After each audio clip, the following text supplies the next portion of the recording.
Law number 6. Court attention at all costs. Everything is judged by its appearance. What is unseen counts for nothing. Never let yourself get lost in the crowd, then or buried in oblivion. Stand out. Be conspicuous at all costs. Make yourself a magnet of attention by appearing larger, more colorful, and more mysterious than the bland and timid masses. Ladies and gentlemen, thank you for continuing to join me as we continue this 48 Laws of Power series. I want to start by just appreciating just how good of a quote that really is. What is unseen absolutely counts for nothing.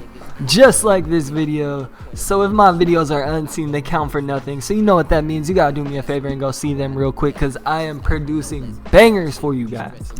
But if you haven't guessed it already, the obvious, most perfect choice for this law is easily our man Antonio Brown. And Antonio Brown is the kind of man whose career almost turned into a bit of a social pariah last year, with the way he was so involved in such a large quantity of scandals. In particular, when the season started, initially, remember, we're going all the way back to when he was supposed to be with the Oakland Raiders at the beginning of last season. And he had made so many headlines. Primarily, there was a ton of hype around AB, especially to see him play for the Raiders in their last season in Oakland. And he started by not agreeing with the new standards that were set forward by the NFL for the helmets that were required to be worn as a part of the protocol. He had gotten so upset about it without getting his way that he threatened to retire from football altogether. You gotta understand, this man was out of control at this point. He cussed out and got into a verbal altercation with, I believe, the owner of the team. I'm not gonna repeat the words that were exchanged, at least allegedly, but there was that situation. Then he recorded this viral movie production style video at the Coliseum with tape recordings of him speaking to John Gruden on the phone, which got all this bad publicity because I believe it violated. And he made it known he wants out of there, as well as going about creating a rather large following on social media, I would say. As well as, keep in mind, I didn't know this until recently, this man has a full album. And we gotta understand that Antonio Brown demanded his way out of a bad situation, which is also a part, I shouldn't just say demanded, he kind of earned his way out of there with rather let's say peculiar behavior.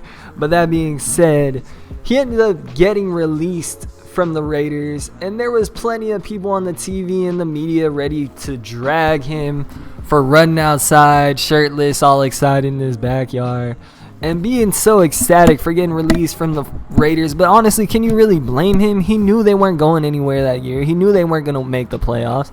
He knew that he didn't want to be in that situation.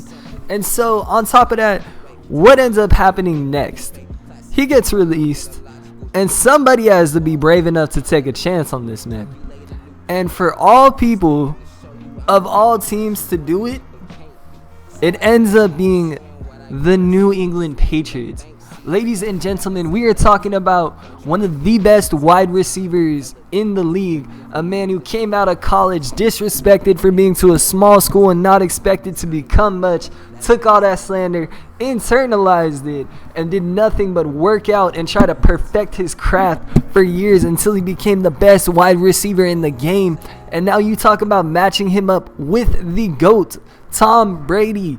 after 18 years in Foxborough, before we even had an inkling of an idea that Brady was going to leave. They came out, and the only game he ended up playing for the Patriots, he absolutely destroyed the Miami Dolphins. And to be fair, they were rebuilding. They're still kind of coming out of that rebuild, and they were absolutely terrible at the time, but it doesn't matter. That is a huge way to come in and make a statement with the team, and he was in about as perfect of a position as he could possibly be in. Now, unfortunately, we all know what happened next.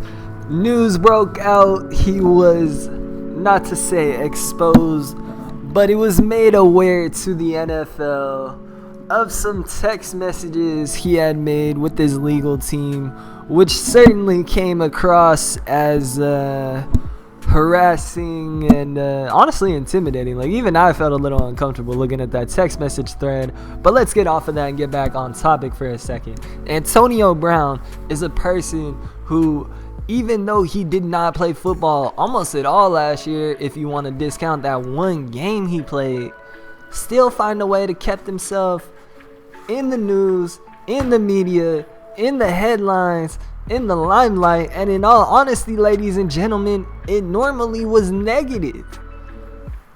Remember, he called the cops or something. Somebody called the cops. I believe it might have been him who called the cops on his baby mama during a kid exchange, you know, when the mother was picking up the kids, and it went viral. Even Stephen A came out and said that he was wrong for doing it, as he was, because he was sitting there harassing and bothering the cops that were simply trying to help rectify the situation and do their job. But you gotta understand, Antonio Brown has done something which is damn near impossible, in that really I can't name another player that could go through that kind of controversy, have all that negative publicity, mess up that much times doing the things he has done so many times, and find a player that people would still want to take a chance on. And the reason for that, ladies and gentlemen, is talent. At the end of the day, professional sports are a business, and production matters. And that's why we see him still in the NFL today.